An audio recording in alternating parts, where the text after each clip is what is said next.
MindShifter Audio Blog, a place for your mind to grow.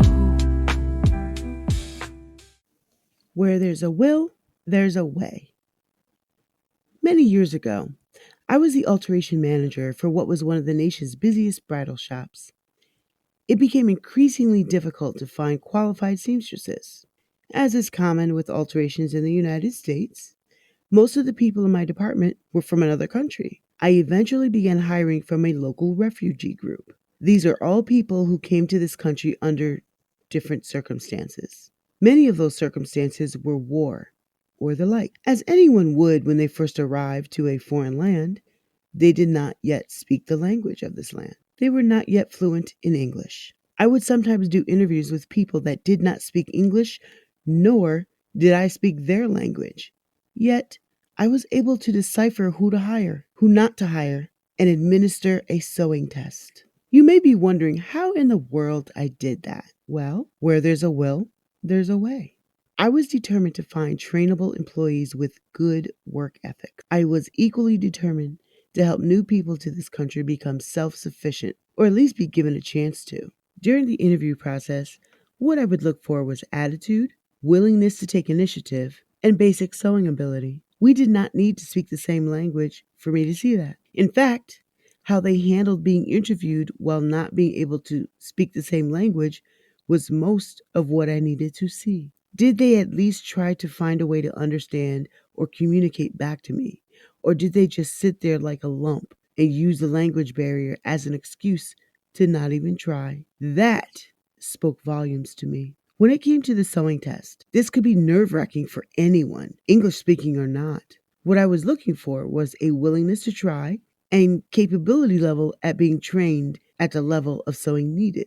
Everything else could be taught. One of the stipulations I had for hiring them is that they had to be taking English classes. Although they may not have yet been fluent in English, they had to be willing to get there. If they were willing to meet me halfway, I was willing to train them. Where there's a will, there's a way. Communicating with them became a challenge at first. It became less of a challenge once I switched my thinking and thought of communication as more than just words. I was determined to have them understand. This also meant being equally determined to understand them to ensure I was answering questions. All it required was determination, patience, the willingness to try new ways, and all in that order. I would pick up items in the room or point out something on the alterations form and teach them how to say it in English. They would also figure out a way to ask a question they didn't know how to say in English. They would physically point to things or demonstrate what they were trying to say. Together, we would figure it out. I would then teach them how to say what they meant in English for the next time. There was almost always a sense of yay when the communication was complete. These sorts of things would happen daily.